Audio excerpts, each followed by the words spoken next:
Bonjour et bienvenue dans ce deuxième cours destiné aux premières en spécialité SVT. Nous allons continuer dans le thème corps humain et santé et dans la partie le fonctionnement du système immunitaire. Tout d'abord, aujourd'hui nous allons nous intéresser à un point sur les organes lymphoïdes, puis nous allons effectuer un petit questionnaire de révision, et enfin nous ferons le chapitre 2 intitulé La mise en place de la réponse adaptative.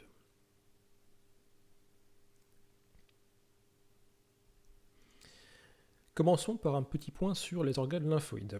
Donc déjà, commençons par les situer dans le corps humain. Nous avons ici donc un schéma très simplifié des organes présents dans le corps, et nous allons pouvoir repérer donc les organes lymphoïdes. Il en existe deux grandes catégories. Tout d'abord, nous pouvons repérer le thymus, ainsi que la moelle osseuse. Ces deux exemples font partie de ce que l'on appelle les organes lymphoïdes primaires. Nous avons ensuite les ganglions, ou encore la rate, qui font partie, eux, des organes lymphoïdes secondaires. Les organes lymphoïdes primaires ou secondaires auront des fonctions différentes. C'est dans les organes lymphoïdes primaires que vont se faire le développement et la croissance des lymphocytes T dans le thymus et les lymphocytes B dans la moelle osseuse. Une fois produits, ces lymphocytes vont quitter les organes lymphoïdes primaires pour aller par voie sanguine et lymphatique vers les organes lymphoïdes secondaires. Ces organes lymphoïdes secondaires sont justement la rate ou les ganglions situés à des endroits carrefours du corps, et ce sont véritablement des lieux de rencontre où les lymphocytes naïfs, c'est-à-dire qui n'ont pas encore rencontré d'antigène, vont être activés. Il faut bien se souvenir que les lymphocytes circulent autant dans le système sanguin que dans le système lymphatique. Les deux sont en communication, comme on peut le voir sur ce document. Si on regarde ce document qui présente le nombre de cellules dendritiques, donc des cellules de l'immunité innée par rapport au temps et par rapport également au type d'organes lymphoïdes secondaires, on remarque qu'après injection dans la patte d'une souris qui sert de cobaye, de cellules dendritiques qui sont marquées et activées par un contact avec des bactéries, donc avec un pathogène en fait, eh bien on se rend compte que progressivement au cours du temps, au bout de 2 jours, eh bien la concentration de ces cellules dendritiques va augmenter considérablement dans les organes lymphoïdes secondaires, puisque on remarque qu'il y a donc une augmentation quasiment au jour 1 et au jour 2 jusqu'à plus de 200 et 400 cellules dendritiques dans le ganglion poplité, donc au niveau du genou par exemple. Si on regarde une coupe donc au niveau d'un ganglion lymphatique, eh bien on remarque qu'il y a donc justement une cellule dendritique qui est ici, observable au microscope électronique, qui est entourée par différents types de lymphocytes. Donc c'est bien une zone de carrefour comme dit précédemment. Donc les organes lymphoïdes secondaires sont un lieu de rencontre entre les cellules dendritiques, donc les cellules présentatrices d'antigènes finalement, et les cellules de l'immunité adaptative, donc les lymphocytes. C'est justement ce que l'on voit ici, donc on remarque que sur cette cellule dendritique qui a été colorée donc artificiellement avec des marqueurs, eh bien on voit qu'à sa surface, eh bien, la cellule dendritique présente une coloration verte. Or cette coloration verte correspond à quoi? Elle correspond aux antigènes qui sont présentés par cette cellule. Donc la cellule dendritique, qui est donc une cellule sentinelle à la base, eh bien, a repéré un antigène dans le corps. La réponse immunitaire inflammatoire s'est déroulée correctement, et cette fois-ci maintenant, eh bien, au niveau des ganglions, il y a donc ces cellules présentatrices d'antigènes qui viennent présenter les antigènes aux lymphocytes.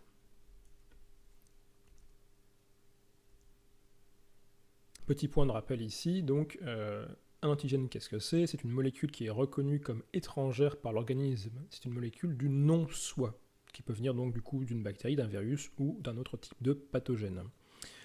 L'antigène peut donc soit être circulant dans les liquides, soit être sur une membrane cellulaire.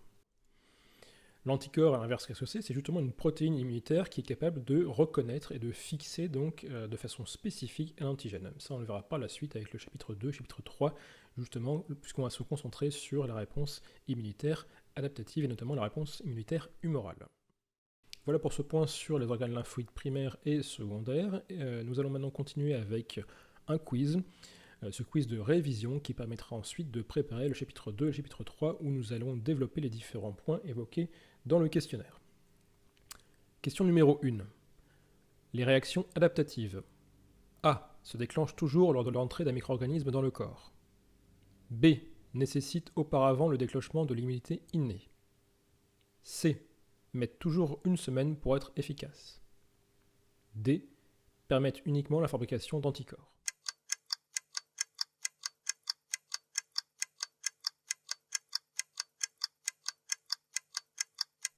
La bonne réponse est donc ici la réponse B. Effectivement, la réaction adaptative ne peut pas se mettre en place s'il n'y a pas eu au préalable la réponse immunitaire innée. Cette réponse immunitaire innée peut être suffisante, mais si elle ne l'est pas, la réponse adaptative doit être poursuivie. La réponse immunitaire adaptative, ou plutôt les réactions adaptatives, ne se déclenchent pas systématiquement lors de l'entrée d'un micro-organisme dans le corps. La réponse inflammatoire peut être suffisante pour éliminer le pathogène. La réponse C est fausse également, puisqu'il ne faut bien évidemment pas une semaine pour que la réponse immunitaire soit efficace, ça serait beaucoup trop dangereux pour l'organisme. Et la réponse D est également fausse, puisqu'elle ne permet pas uniquement la fabrication d'anticorps, puisqu'il y a une réponse humorale avec production d'anticorps, et également une réponse cellulaire avec l'action des lymphocytes T, mais ça nous le verrons dans le chapitre suivant. Question numéro 2. Les anticorps neutralisant un antigène sont produits par A. Les lymphocytes B. B. Les lymphocytes T. C. Les plasmocytes. D. Les lymphocytes T CD4.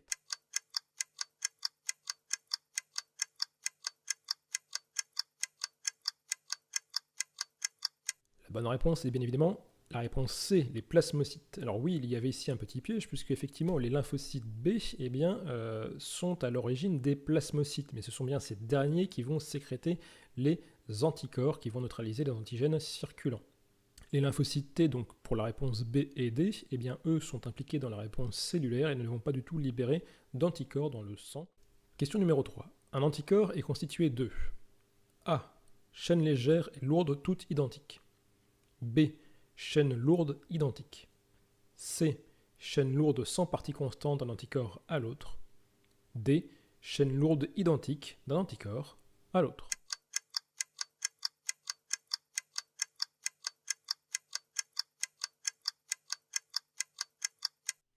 La bonne réponse était donc ici la réponse B, puisque effectivement un anticorps est constitué de plusieurs chaînes, 4 en l'occurrence, 2 chaînes lourdes et 2 chaînes légères. Les 2 chaînes lourdes sont identiques 2 à 2, ainsi que les 2 chaînes légères sont également identiques 2 à 2. Donc la réponse A est donc fausse. Les réponses C et D sont fausses, puisque chaque chaîne est constituée d'une partie constante et d'une partie variable, qui va donc faire que les anticorps vont être différents l'un à l'autre, et donc possiblement spécifiques de différents types d'antigènes.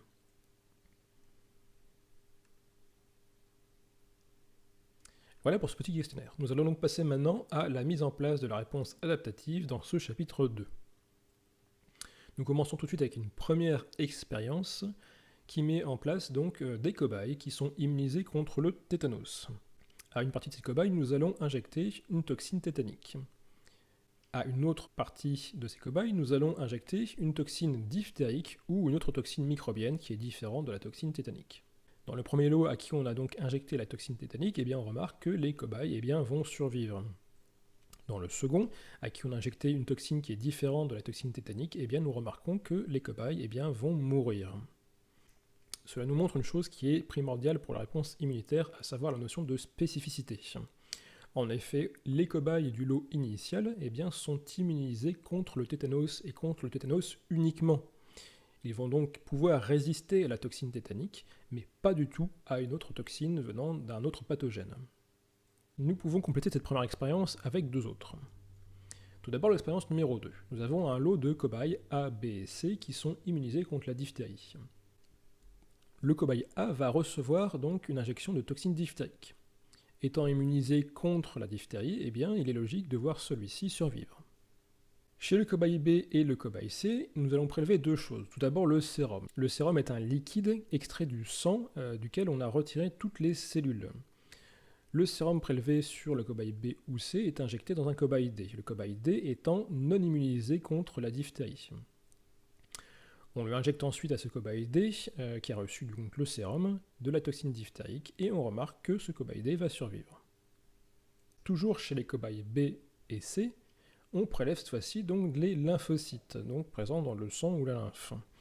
Ces lymphocytes sont injectés dans un cobaye E, qui est également non immunisé contre la diphtérie. Chez ce cobaye E, on va faire également une injection de toxine diphtérique, et on regarde que cette fois-ci, le cobaye E décède. Qu'est-ce que nous montre cette expérience ? Ça nous montre que quelque chose dans le sérum va provoquer l'immunité des cobayes D, mais pas des cobayes E qui, eux, n'ont pas reçu de sérum. Donc les lymphocytes prélevés sur B et C ne sont pas suffisants pour assurer la survie et donc l'immunité du cobaye E, alors que dans le sérum, alors qu'il n'y a pas de lymphocytes dedans, eh bien, il y a donc quelque chose qui permet au cobaye D de survivre et donc d'être immunisé contre la diphtérie, tout comme le cobaye A qui est le témoin. L'expérience 3 maintenant. Nous avons encore une fois un lot de cobayes A, B et C qui, eux, sont cette fois-ci immunisés contre la bacille de Koch. Pour le cobaye A, qui est toujours donc le témoin, on lui injecte donc des bacilles de Koch et ce cobaye survit. Encore une fois, c'est logique puisque celui-ci est à l'origine immunisé contre la bacille de Koch. Chez les cobayes B ou C, même chose que tout à l'heure, eh bien nous allons prélever tout d'abord le sérum. Ce sérum est injecté dans un cobaye D qui est non immunisé contre la bacille de Koch. Et ensuite, chez ce cobaye D, nous allons donc injecter la bacille. Le cobaye D, cette fois-ci, décède. Autre prélèvement fait chez les cobayes B ou C, ce sont les lymphocytes. Les lymphocytes qui sont injectés chez le cobaye E qui reçoit ensuite une injection de bacille de Koch, et nous remarquons en conclusion que le cobaye E, eh bien, cette fois-ci, survit. Contrairement à l'expérience 2, nous pouvons voir cette fois-ci que ce sont les lymphocytes, a priori, qui permettent la survie du cobaye E, puisque nous rappelons que le cobaye E est non immunisé contre le bacille de Koch, et s'il survit, c'est bien qu'il a obtenu une immunité par l'injection qu'on lui a faite, à savoir les lymphocytes. Et donc, contrairement également à l'expérience 2, nous pouvons voir que le sérum n'est pas suffisant pour assurer l'immunité du cobaye D, et donc sa survie. Donc ici, on a la mise en évidence de deux types de réponses immunitaires adaptatives.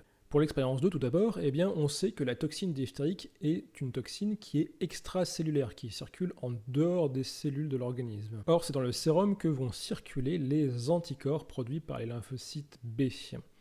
On peut donc conclure que les lymphocytes B vont pouvoir agir sur les pathogènes présents en dehors des cellules grâce à la sécrétion d'anticorps qui vont donc être spécifiques, comme nous le verrons par la suite. Pour l'expérience 3, au contraire, eh bien, on a ici une bacille de Koch. La bacille de Koch va infecter l'intérieur des cellules. On peut donc conclure que cette fois-ci, ce sont les lymphocytes T qui vont agir sur les cellules infectées par un pathogène. Il y a donc deux types de mécanismes dans la réponse adaptative, une réponse humorale par les lymphocytes B et une réponse cellulaire par les lymphocytes T. Donc les lymphocytes vont jouer un rôle important dans la réponse adaptative. Il faut savoir qu'il existe différents types de lymphocytes au cours de la vie dans l'organisme. Tout d'abord, les lymphocytes naïfs, qui sont des lymphocytes qui ont quitté la moelle osseuse ou le thymus, donc la moelle osseuse pour le lymphocyte B ou le thymus pour le lymphocyte T, qui circulent dans les vaisseaux lymphatiques mais qui n'ont pas encore rencontré leur antigène spécifique. Ils vont alors migrer vers les ganglions, la place y étant limitée, s'ils ne rencontrent pas d'antigène, ils seront éliminés. Nous avons ensuite les lymphocytes effecteurs, qui sont des lymphocytes qui ont été activés par leur antigène spécifique et qui sont encore dans le processus d'élimination du pathogène.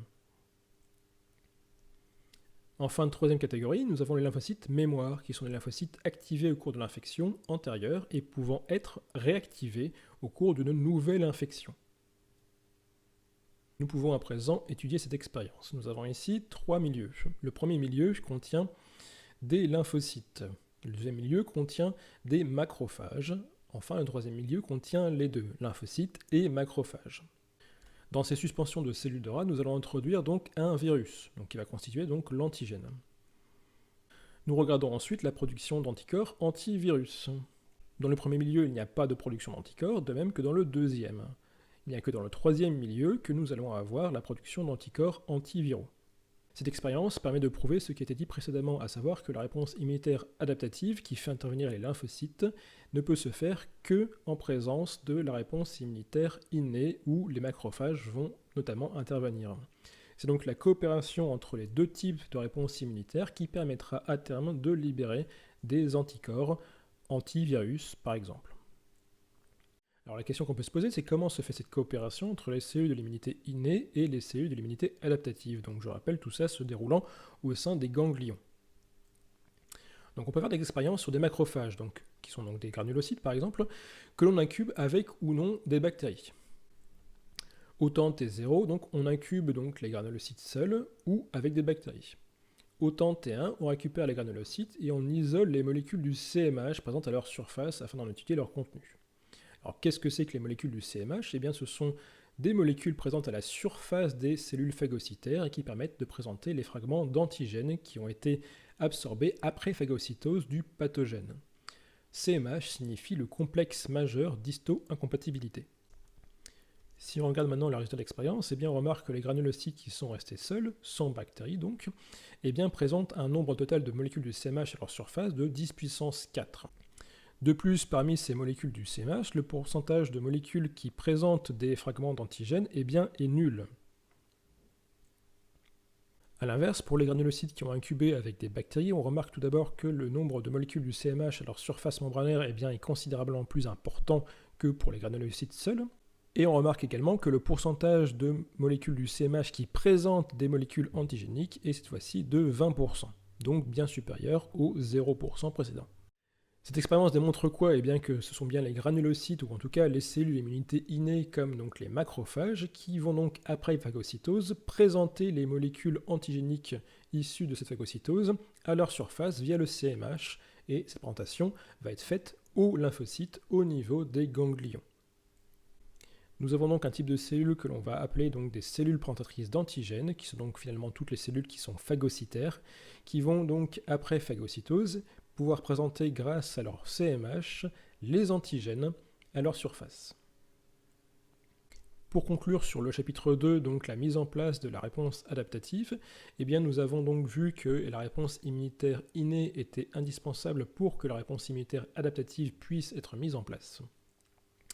Cet arbre du vivant nous présente de manière assez simplifiée le fait que la réponse immunitaire adaptative n'existe pas chez tous les êtres vivants.